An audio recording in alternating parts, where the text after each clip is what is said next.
राम कदम जी, आप मिलकर आए हैं अभी, आप अंदर गए थे, बताइए।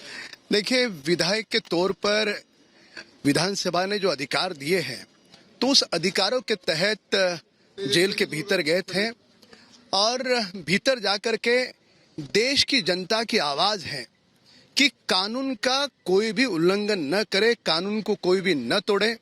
जिस प्रकार से प्रथम दिन उनको अरेस्ट करते समय उनको मारपीट करने का दुस्साहस किया था, कल भी अर्नब स्वयं बता रहे थे उनको जान को खतरा है। तो इन बातों को लेकर के प्रशासन के साथ हमने चर्चा की और प्रशासन को पूरी तरह से स्पष्ट रूप से हमने कह दिया कि इस देश के संविधान के तहत जो कानून है वह कानून का उल्लंघन नहीं हो।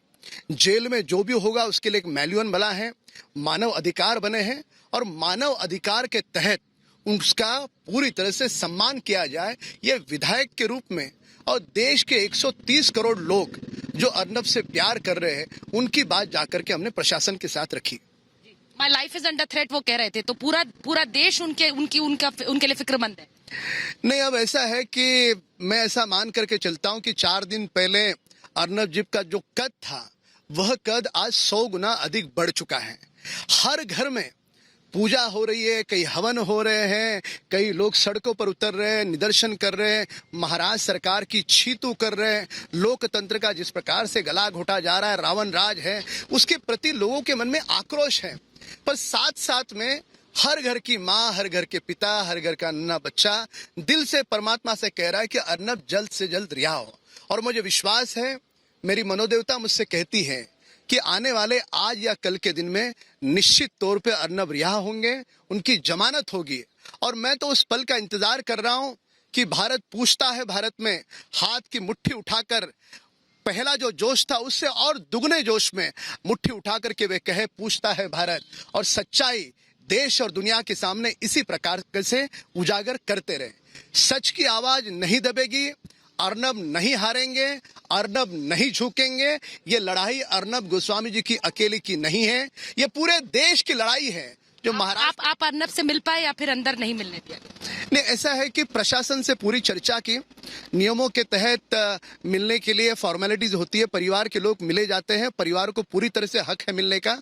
और पूरा कानून का अध्ययन करके गया था, कानून का अध्ययन करके वो सारी बातें उनके सामने रखी। पर ये सरकार निकम्मी है, ये महाराष्ट्र की सरकार निकम्मी है। इस प्रकार से जबरन आपातकाल थोप करके किसी की आवाज बंद नहीं कर सकती। आज जब मैं जेल के भीतर गया था तो मैं अकेला नहीं था, जेल के भीतर 130 करोड़ देशवासियों की आवाज लेकर के गया था। जेल के भीतर डॉक्टर बाबा साहब अम्बेडकर का जो संविधान है कि हर व्यक्ति को मानव अधिकार के तहत उसको सारी चीजें मिलनी चाहिए, उन आवाजों को रखने के लिए गया था और बिल्कुल रख करके आया, बेबाक तरीके से रख करके आया।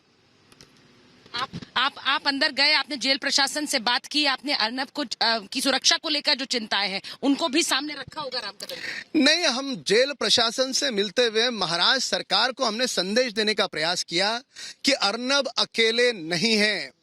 अरे उनके सर के बाल को भी धक्का लगा तो ये महाराष्ट्र की जनता, देश की जनता इस सरकार को माफ नहीं करेगी। वह अर्नब को अकेला नहीं समझे, ये लड़ाई अर्नब की नहीं है, ये लड़ाई हमारे लोकतंत्र के चौथे स्तंभ पत्रकारिता को बचाने की है। ये जिस प्रकार से दुर्योधन का अहंकार है महाराष्ट्र सरकार का, कितने दिन चला? रावण का भी अहंकार कितने दिन चला? ये क्या अंधेर नगरी है? इस प्रकार से तुम पत्रकारों की आवाज दबाओगे?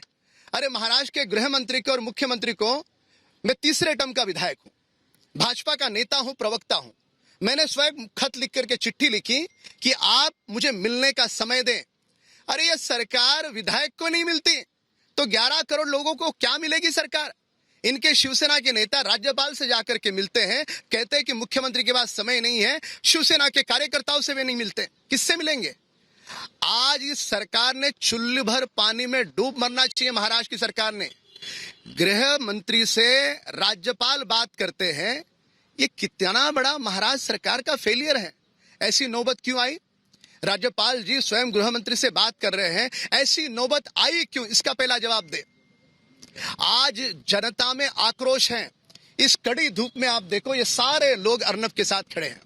कल सिद्धिविनायक मंदिर के द्वार पर एक बूढ़ी माँ मिली और वो बूढ़ी माँ वहां पर सुन करके आई थी कि कुछ लोग सिद्धिविनायक पैदल जा रहे हैं, कुछ लोग नंगे पांव से जा रहे थे, कुछ लोगों के आंखों में आंसू थे और वहां पर मंदिर के चौखट पर मत्था टेक करके कह रहे थे कि अर्नब की जल्द से जल्द रिहा उसे किया जाए। ये मन्नत मांग रहे थे, महाराज सरकार को सद्बुद्धि आए, ये प्रार्थना वहां कर रहे थे। और वो बुढ़ी माँ भी कह रही थी कि मेरा राजनीति से कोई लेना देना नहीं है, पर ये लड़का मेरा लड़का है, ये सच्चाई वाली बात बोलता है। आक्रामक तरीका, बेबाक तरीका, उनका अपना एक स्टाइल है, उस स्टाइल के बारे में हम चर्चा कर सकते हैं।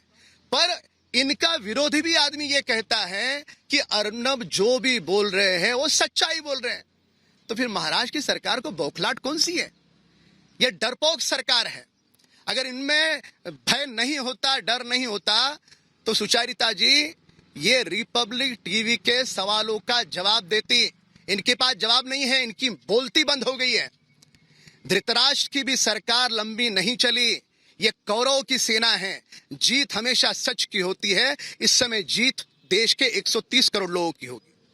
राम कदम जी, आप अंदर मिलकर आए, आपने अपनी बात रखी। मैं यही कहूंगी कि आपने जनता की आवाज रखी है जब आप अंदर जाकर अर्नब को मिलकर गए हैं, क्योंकि वहां बहुत जरूरी था ये बात रखना। बहुत बहुत धन्यवाद राम कदम जी जो अभी तलोजा से बाहर आए हैं, तलोजा जेल के अंदर गए थे, जेल प्रशासन से उन्होंने मुलाकात की है और जेल प्रशासन से मिलकर उन्होंने कहा अगर हम लोग यहाँ थोड़ी भीड़ न लगाएं, क्योंकि जैसे राम कदम जी ने कहा यहाँ पर इतने सारे लोग आए हुए हैं, सब अर्नब के लिए आए हैं, सब अर्नब की बात रखने के लिए आए हैं। और मैं बार बार कह रही हूँ कि जेल प्रशासन से मिलकर राम कदम जी ने इसी जनता की आवाज पहुंचाई है। एक छोटा सा ब्रेक में हम